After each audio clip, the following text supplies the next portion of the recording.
দেখা যাচ্ছিলো আমি চিকেন কোরমার রেসিপি। প্রথমে পাতিলেবু দিয়ে নেবে চিকেনটার মধ্যে, তারপরে দিয়ে দেবে গোলমরিচ।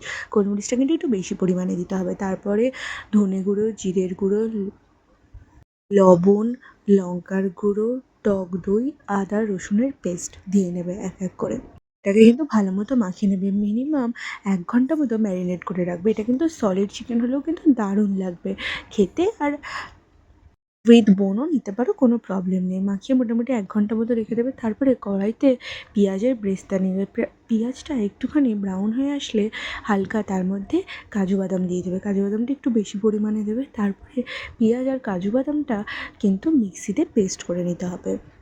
বেরেস্তা থেকে কিছুটা বেরেস্তা কিন্তু তুলে রাখবে পরের জন্য। আর চেরা কাঁচা লঙ্কা, মোটামুটি ৭-৮টা মতো লঙ্কা একদম পরে অ্যাড করবো। তারপরে কড়াইতে সাদা তেল দেবে। তেলটা একটু হালকা বেশি পরিমাণ দিয়ে নেবে। তার মধ্যে শুকনো লঙ্কা, তেজপাতা, গোটা গোলমরিচ, দারচিনি ও লবঙ্গ, এলাচ ফোড়ন দিয়ে নেবে। তারপরে চিকেনটা ম্যারিনেট করে রাখা চিকেনটা কিন্তু ওর মধ্যে দিয়ে ১৫ মিনিট মতো ঢাকা দিয়ে রাখবে। ঢাকনা খোলার পর ছেঁড়া কাঁচা লঙ্কাগুলো দিয়ে আবার ঢাকনা দিয়ে রাখবে চিকেনগুলো সুসেদ্ধ হওয়া পর্যন্ত। তারপরে চিকেনগুলো সেদ্ধ হয়ে গেলে তার মধ্যে বেরেস্তা যে কাজু বাদাম দিয়ে বেরেস্তার যে পেস্টটা করা ছিল সেই পেস্টটা কিন্তু অ্যাড করে দেবে। অ্যাড করে আবার মোটামুটি ১০ মিনিট মতো ঢেকে রাখবে। নামানোর আগে অল্প চিনিটা তোমরা বুঝে দেবে, কারণ পেঁয়াজে কিন্তু মিষ্টি হয়। আর বেরেস্তাটা দেবে।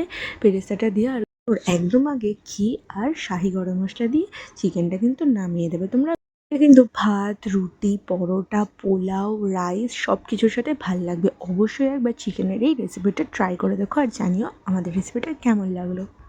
পদ্ধতিতে চিকেন কোরমার রেসিপি তোমাদেরকে দেখিয়ে দিলাম। টাটা।